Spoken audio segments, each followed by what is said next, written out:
Let's examine the microwave-based communications. So you can wirelessly transmit audio using something called the kerf effect. Now, the kerf effect is a microwave auditory effect.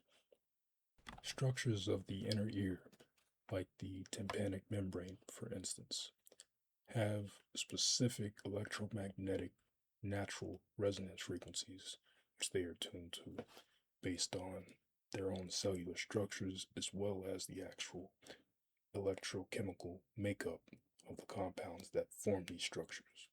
Electromagnetic broadcast can be used to cause an interference within these inner ear structures so that they vibrate and move, which will produce a sound.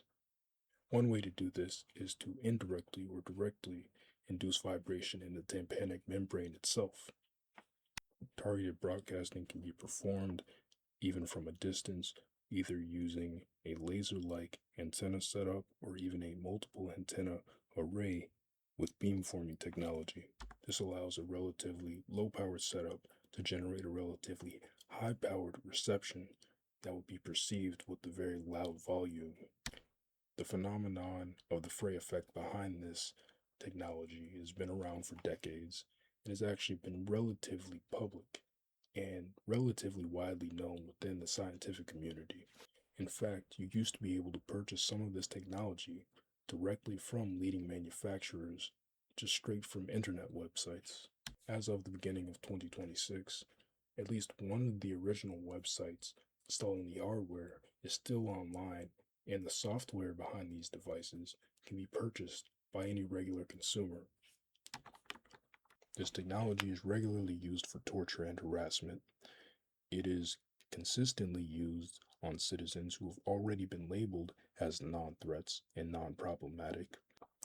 In meetings and conversations with supervisory and managerial staff who preside over teams with access to this technology, it is a common occurrence that orders will be given down to commence attacks using this technology for personal reasons such as hurt feelings or insults.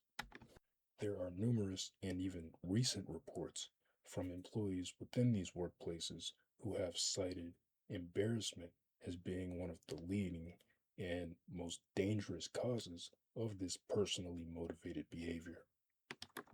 Beyond simple communication and verbal harassment, this technology is also capable and regularly used to induce physical attacks by causing particularly violent vibrations. Glands and organs tend to be the primary targets when this technology is used for physical attacks. I've ongoingly experienced use of this technology for unwanted communications and harassment as well as for physical torture. It is regularly used to disrupt sleep to cause sleep deprivation. When used for physical attacks, it tends to induce memory inhibition and disruption in visual processing. It can also be used to directly impact cardiac health, such as with Havana syndrome. Common patterns for the physical attacks are even depicted in popular movies. One example is the movie called Leave the World Behind.